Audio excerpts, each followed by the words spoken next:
Coming to you from Crash Studios in Music City, USA, Nashville.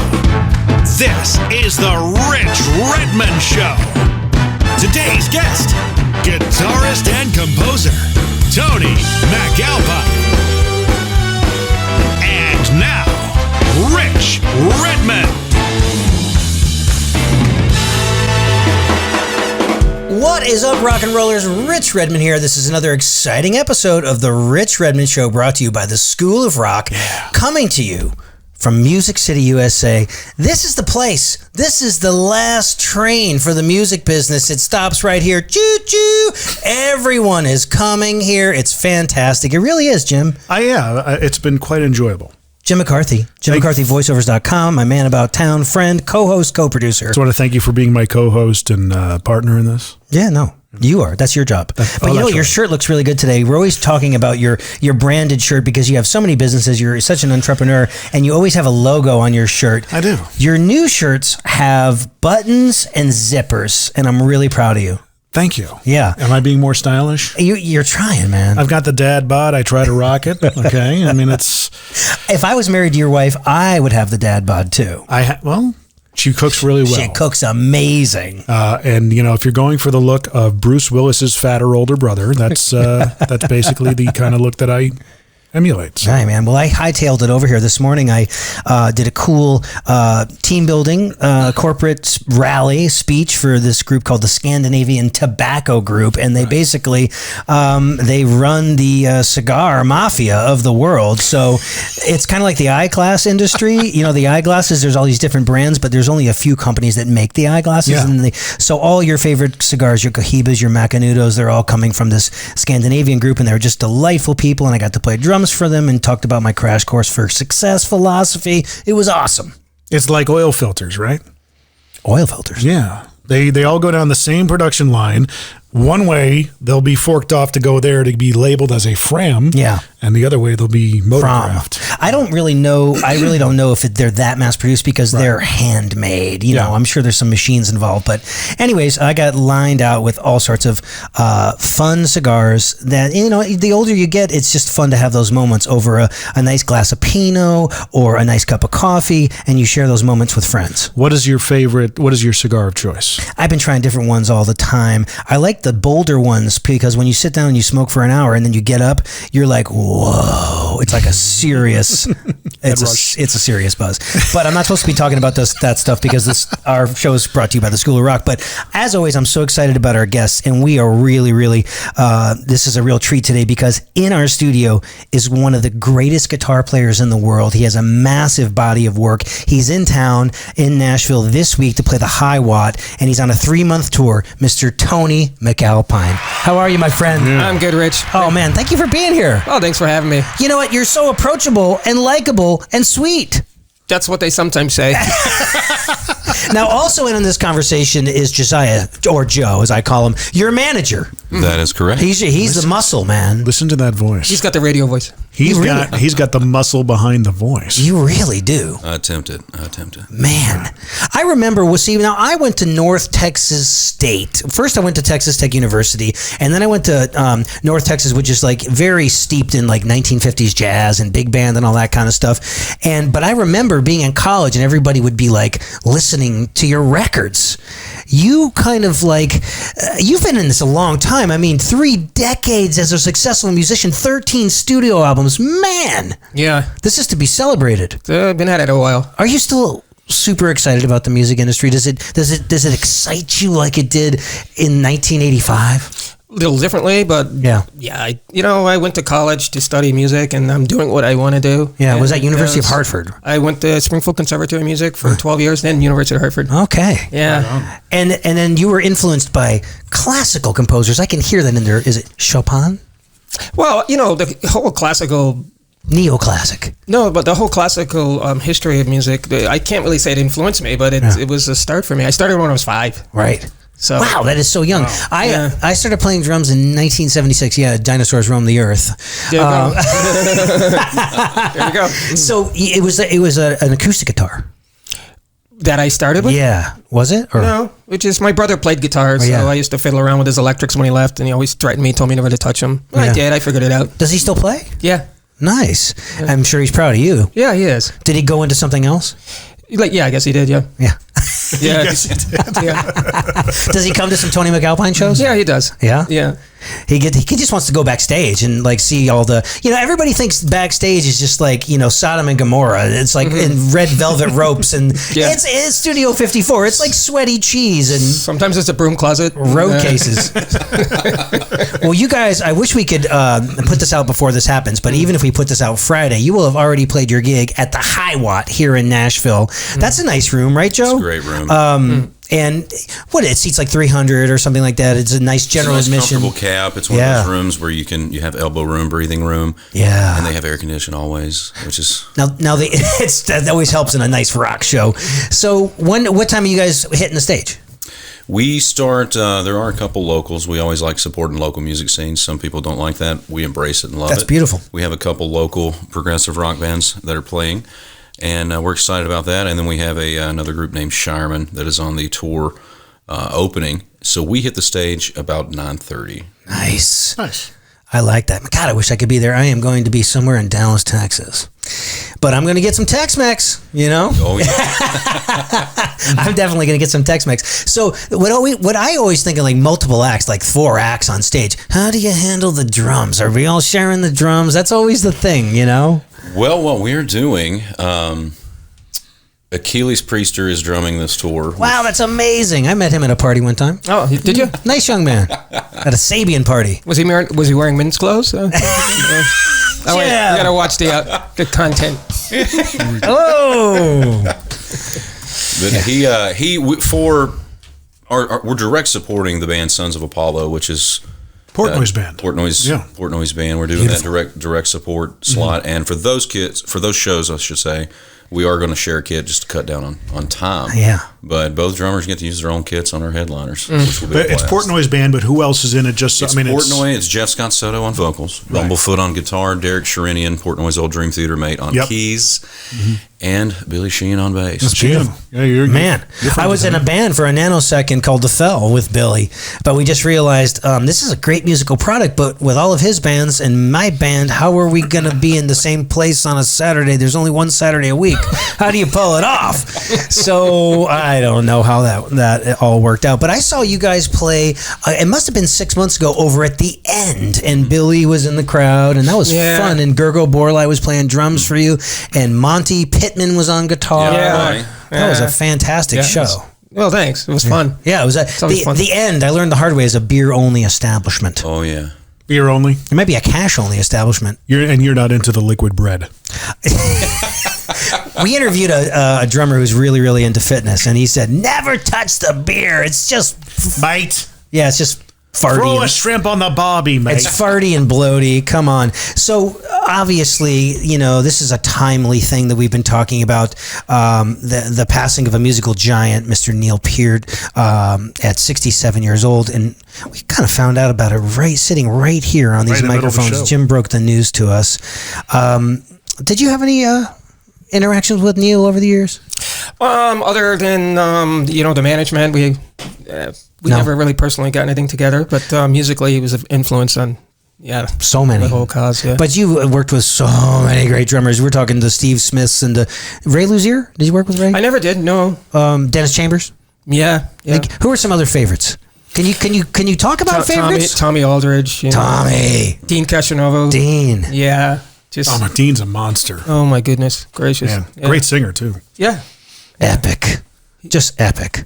Man, well, we could spin a song here. This was from your latest Concrete Gardens, a song. I like all the songs titles because they're all kind of like quirky and tongue-in-cheek. Is there stories behind all of them? Because this is lyricless music. This is instrumental music. Although we've had some people say they could swear they've heard lyrics, right? Well, what is that all about? Remember that gig? Oh, I really yeah. like the lead singer. They're at the wrong show. Yeah. No, but this is a new thing, especially for my audience, because we talk to a lot of chick singers and the drummers that back up the chick singers, and to have someone just that calls all the shots, that runs. I mean, I find myself counting. My brain hurts when I listen to your music. Oh my goodness! How does that all work? Do you decide, okay, here's a measure of 3? When you're composing, it's on the guitar? Are you programming drum loops? What's your process? No, I hear stuff. You know, I hear things, and sometimes it's a good thing to hear again, and sometimes it's not. Yeah. But, yeah, the content of it, the physicality of it is the last thing. Yeah. Yeah. Well, check this out. Yeah, this is going to be a real treat. Poison cookies. Dip it in some milk.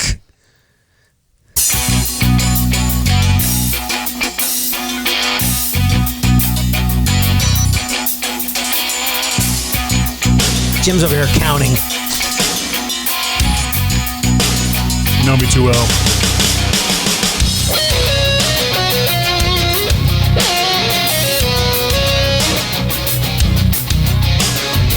That's 6/8, right? If you subdivide it, you could be 4, but 6. Yeah.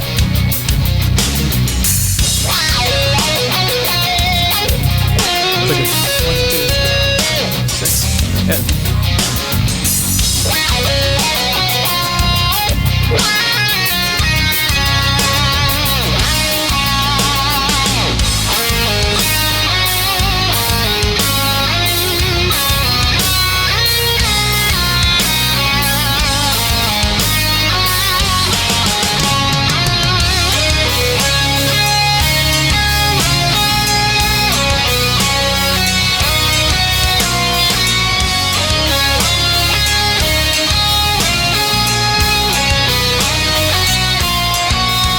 That is awesome. That is epic. Yeah. So when this is a lot.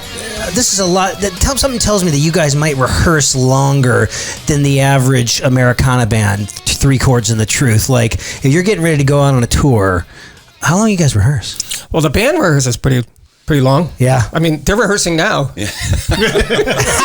Where? Yeah. We're over in Bellevue. Okay. Yeah, over in Bellevue, they're rehearsing. What's this lineup right now that you guys have? So, Emil Versler on guitar. Nashville based. Incredible player. Mm-hmm.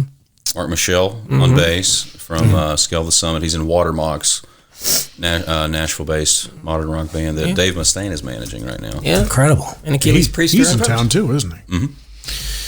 I like that. You're like, get to work, guys. I'll come in at the last second. Well, sometimes I get in the way. Yeah. Yeah. It's like, we're trying to work this out. Can you turn it down so we can? But what's your style as a band leader? Do you just hope for the best and you surround yourself with incredible people and that's the deal, or do you find yourself holding hands or? Well, after 5 years in Steve Vai's band, can be tough. Yeah, you can. I can be tough. Are you a rite of passage with this kind of? I think you being in your band might be a rite of passage.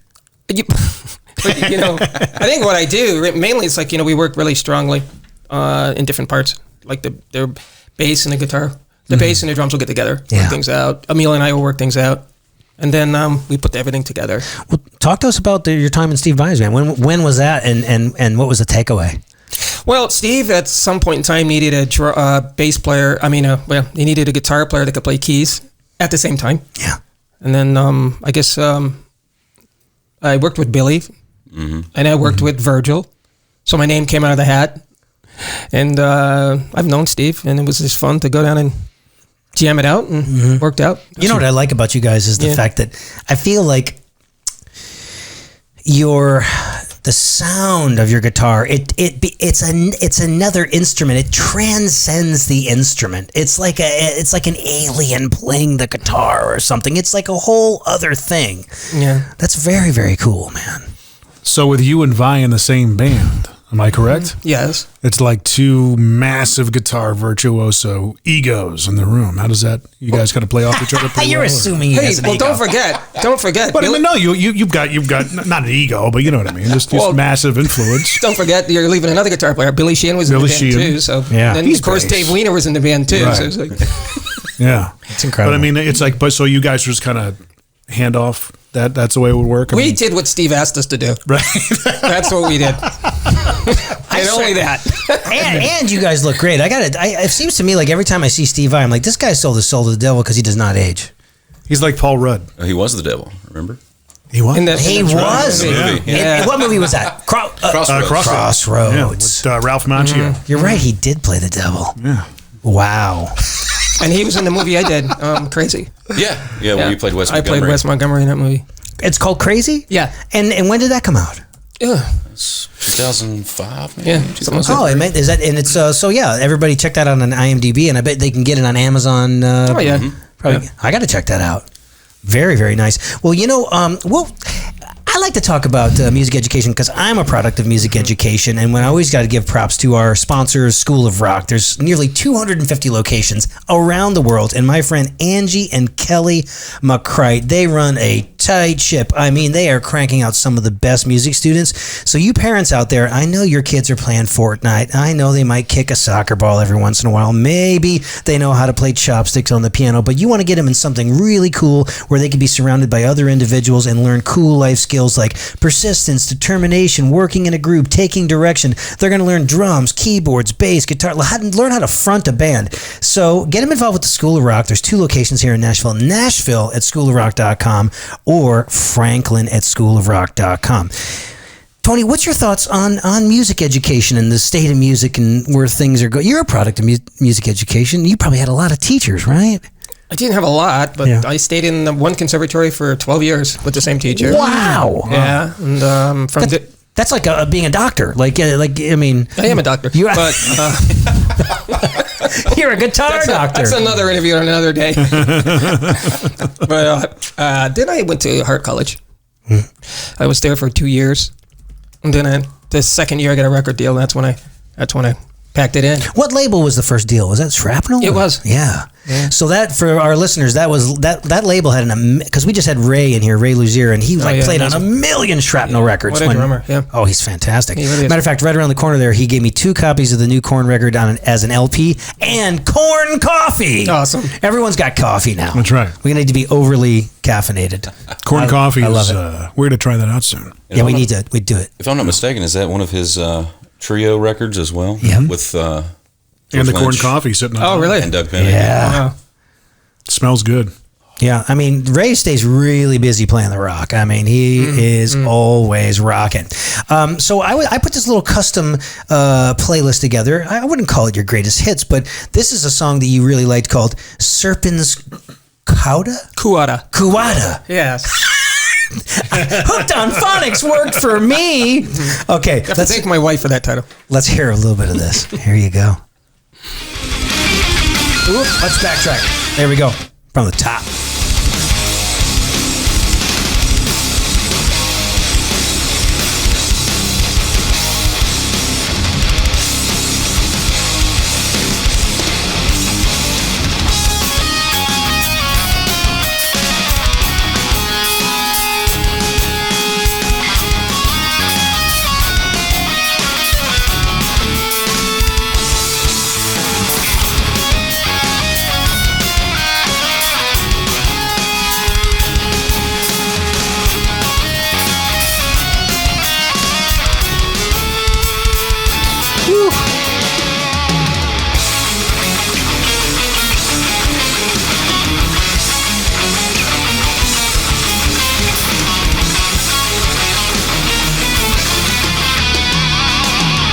When you listen to music like this on the first go around, it turns my brain into oatmeal.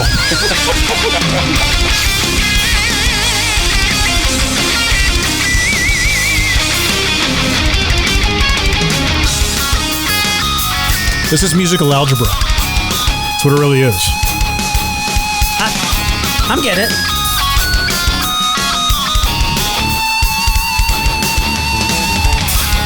Is that Garrigo? It's Virgil. Oh, it's Virgil. Yeah, I was going to say, yeah. From Planet X.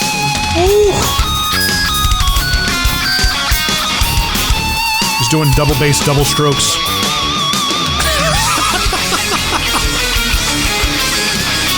How are your double strokes on your bass drums, Rich?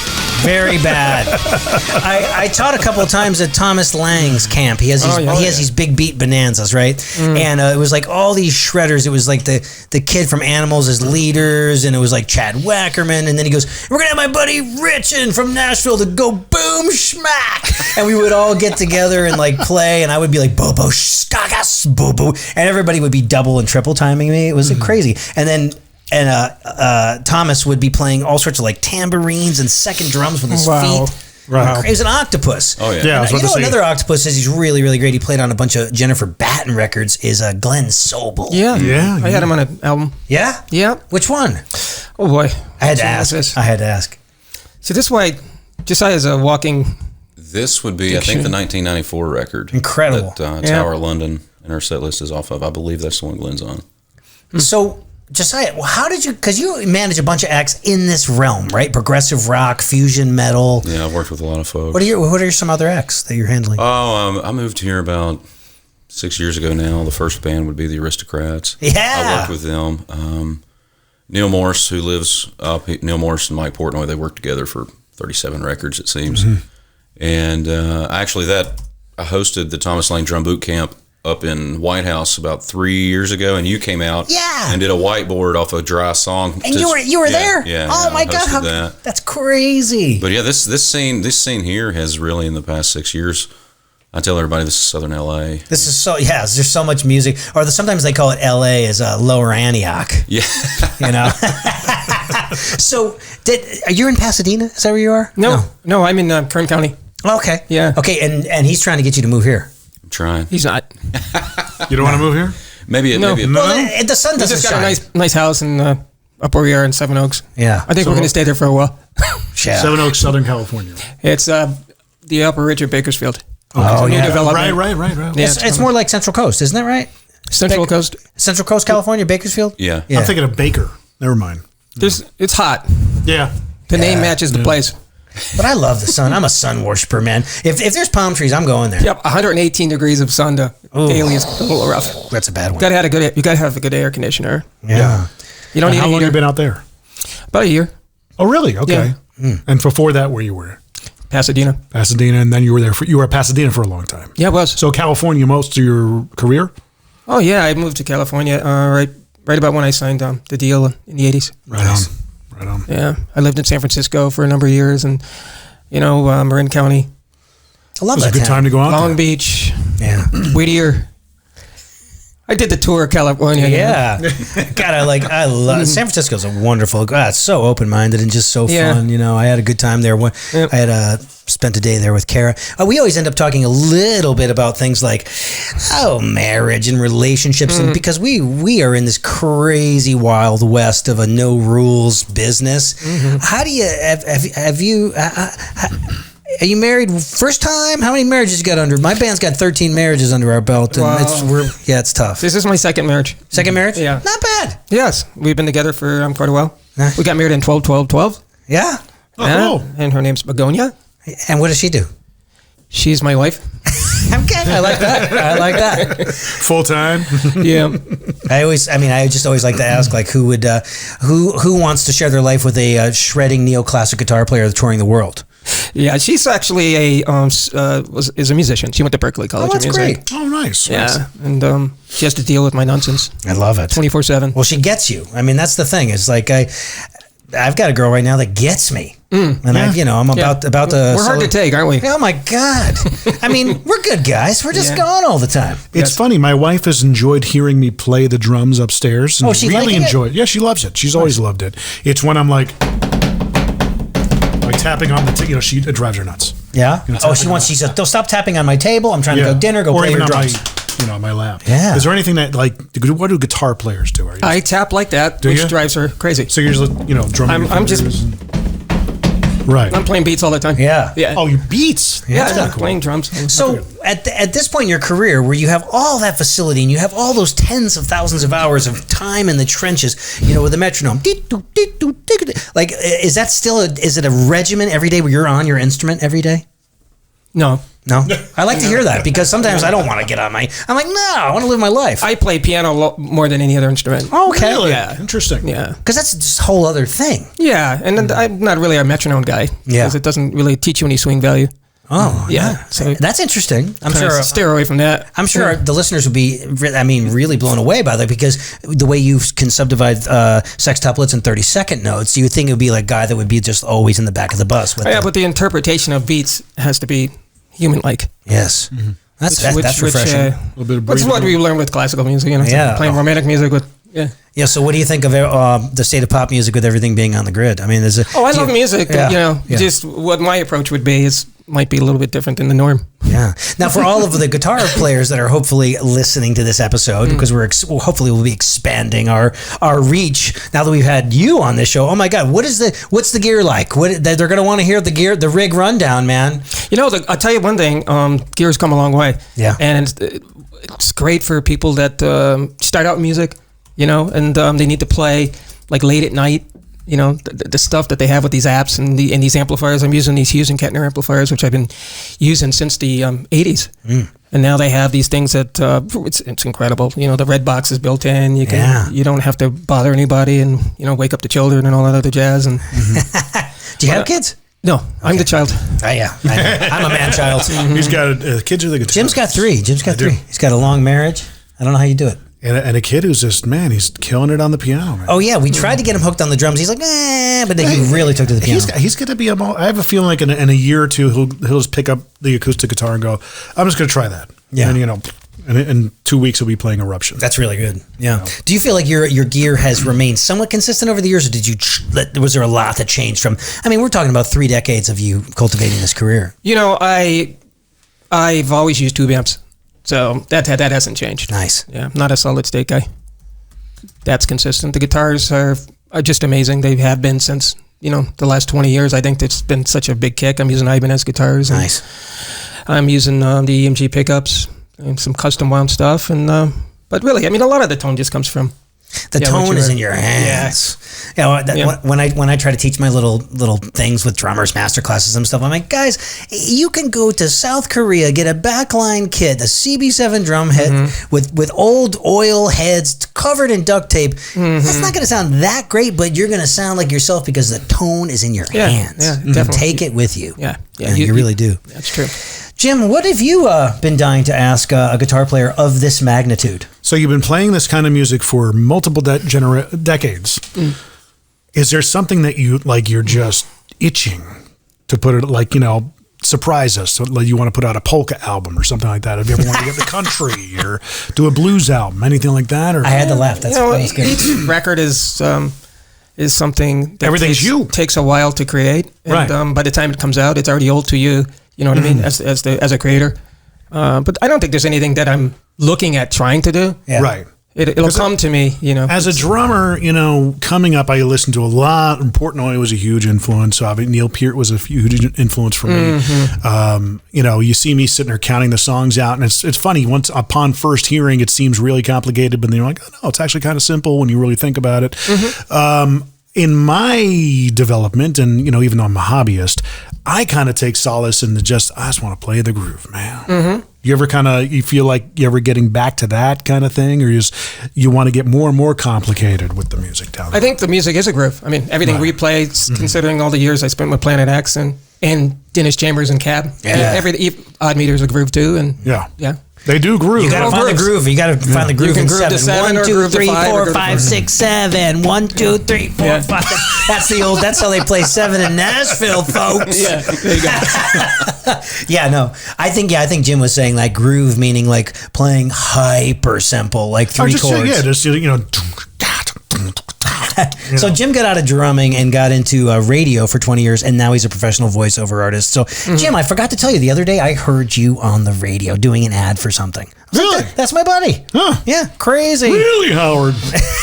I'm the Robin to his Howard. He is. Well, here's another song with an incredibly difficult pronunciation. Shundor Prathibi. Prathibi? Did I get it? Yes. I nailed it. That's the prize. Hooked on phonics. And let's let this run for a while, buddy. All right. Here we go.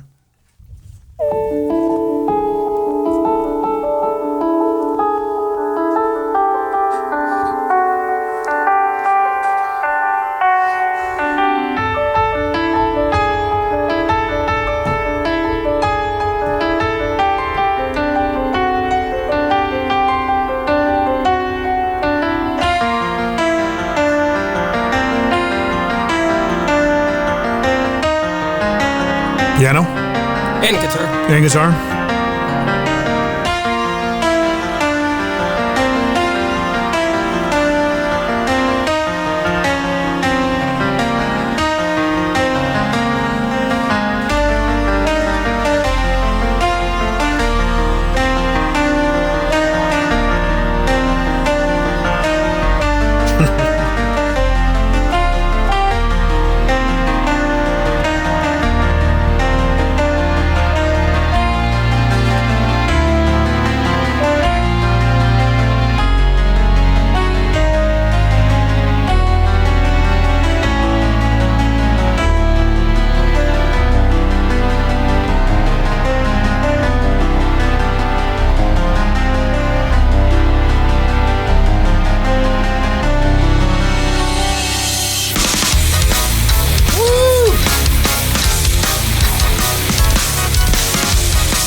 A lot of syncopation there.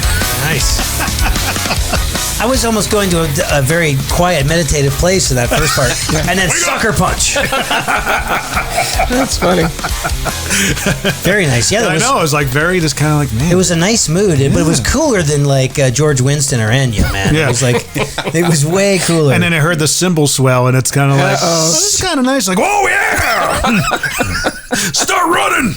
And it's very it's very cinematic. Has your music ever been in film? Yeah. Yeah. Yeah, it's been in a few things. That's good. Like what? Anything? You know what? There was a skateboard movie that came out, and then Josiah? Totally see that. Yeah. yeah, He's a walking lexicon of your career. Key to the City, which was off of the Maximum Security record that came out. But I'll tell you one thing. My foot was tapping the whole time. Thanks. Because the groove. My initial programming, I guess you could say, is to find the one. I'm always trying to. Okay, there it is. Okay, that was in 7. You know. Yeah. Mm-hmm, yeah. I counted out. That's I got really embarrassed. I'll tell this story because I'll admit to it. But I went to go see my college buddy Keith Carlock play at the 55 bar one night with Wayne Krantz. I swear they were metrically modulating so much over the course of an hour.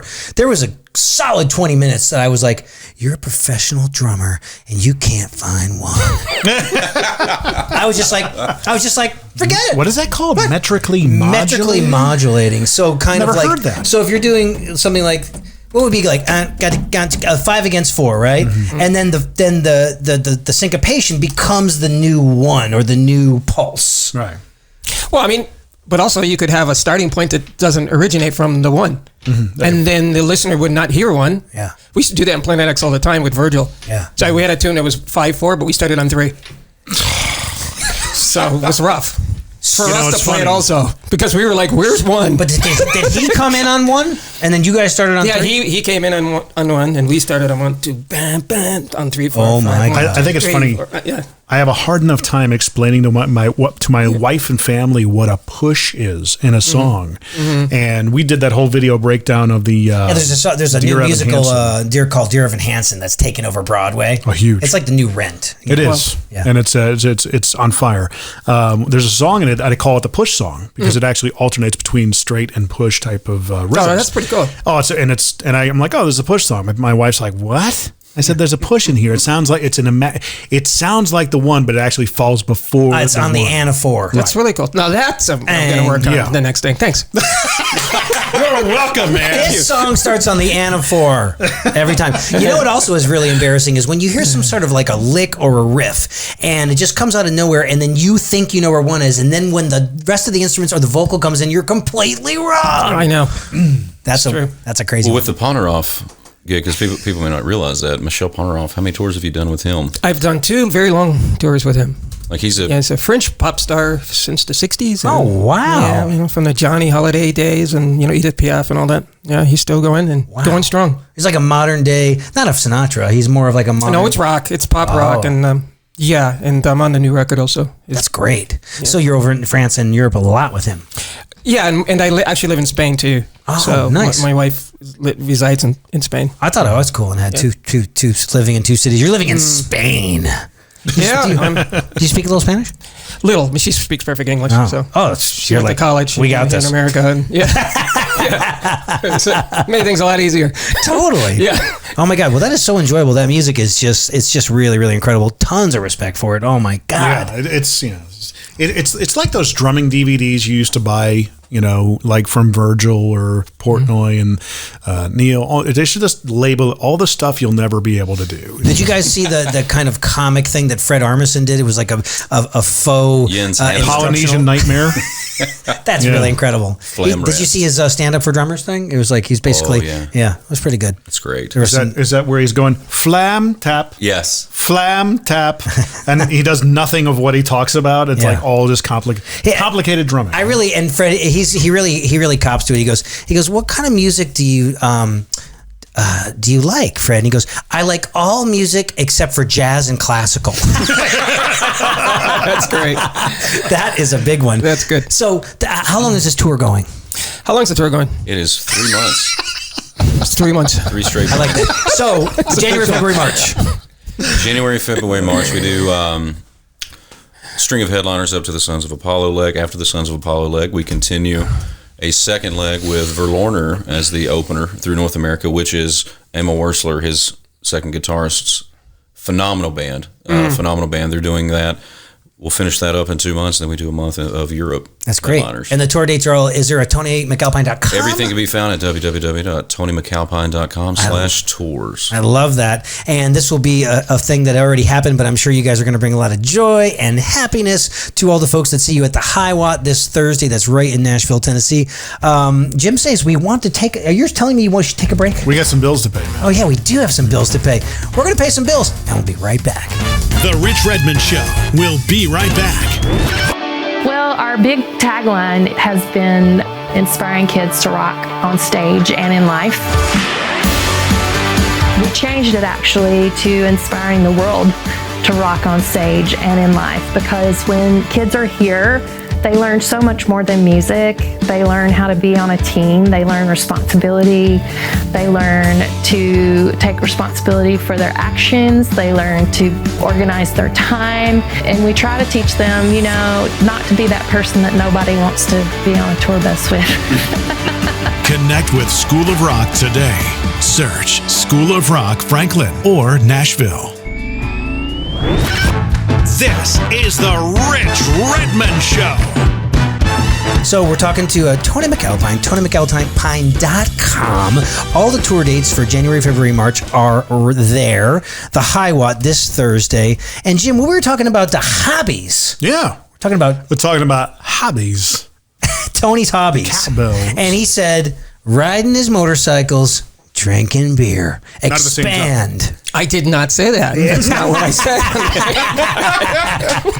Not at the same time. I said bicycle riding and playing tennis. Wii tennis at that. Yeah. So how many bikes you got? Two. Did you keep them in California or Spain?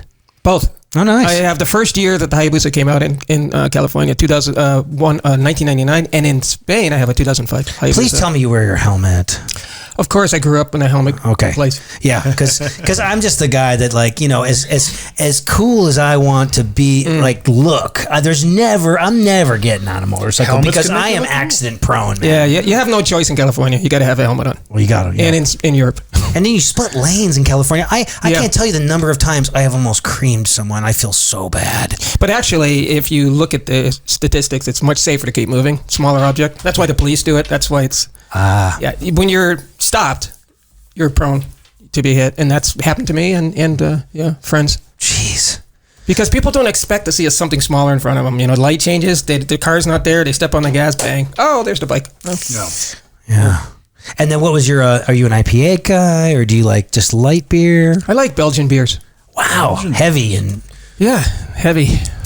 Yep, heavy and strong. Heavy and yeah. I like how your voice got heavy. If I'm gonna drink beer, I want the high octane stuff. Oh yeah. Yeah. One time I was in New York City. We had just done like the Letterman show or something, and we all went out afterwards, and it was like a kind of a micro brew, and our front of house guy said, "Try this one." It was some one that was like top shelf, highest octane. It was like made by the monks. There you go. And I woke up. Well, they were shaking me in my hotel room. They had to get the front desk people to let me in. They're face down, planted on the bed. They're like, "Rich, bus call. We gotta go." I'm like, "Those damn monks." You had no idea how you got there. It's crazy. I mean, and I only had one. Yeah. Well, 9%. You guys remember the Guinness World Tour? The Great Guinness Toast. Remember that back in the day? You ever hear of that? I like toast. Where they would toast at the same time around the world. Oh, wow. And it was a part of a radio promotion that I was the guy that went from bar to bar to bar, and every top of the hour we all toasted with Guinness. I am not a fan of Guinness. Well, I went to the Guinness cut your beer with a knife type. The factory. I went to the factory. Yeah, it depends on where you're drinking it. Yeah. Yeah, that's really good. And how it's poured. Mm-hmm. Yeah, it's all in how it's poured. And you had it there? I've had it there. Yeah. Do you like it? Yeah, I mean, it's not an everyday thing. I mean, if I'm going to have beer, I either want the super, like a high octane IPA, or I like to have a Pacifico with my taco. There you go. Yeah. You know? We do the, what do we have with Mexican all the time? Dos Equis. Yeah, that's a good one too. Jim, what did you learn today? I learned that even when you're finding the one, it can land on three. There'll be a test later. Now that is incredibly profound. Thank you, man. For me, this just kind of reiterates the fact that you can find a passion in life, and you pursue something, and you put all of your sweat and blood and time into it, and then next thing you know, you've cultivated 3 decades and put out 13 studio albums, and you're bringing your dreams to life and bringing other people's dreams to life, and I think it's an incredible thing, man. Thank you very much, Rich. Yeah, man. I really appreciate it. Yeah, man, my friend. And I love the music. And what are you? I think you're averaging a record every 2 years or so. Maybe, maybe 3. That's the goal. But a lot goes into 4. it. Yeah, maybe 4. It's just the year just changed. But that's a massive body of work. I mean, that's really, really incredible. And everybody check out TonyMacAlpine.com for tour dates. And we really appreciate you stopping by, man. Thanks for having me. Hey, I really enjoyed it. Really, thank you. Thank you for coming. Thanks for bringing him over. Absolutely. I tell you what, I wish I had a manager with that kind of muscle, man. He's a walking lexicon of information. No, you're my sidekick. I love it. I love it. Well, hey, folks, thank you guys so much for tuning in. Family, friends, fans, we know you're out there. Be sure to subscribe, share, rate, and review. We definitely appreciate it. Send us an email, therichrredmondshow@gmail.com. Keep coming back for the good stuff, and we'll see you next time. This has been The Rich Redmond Show.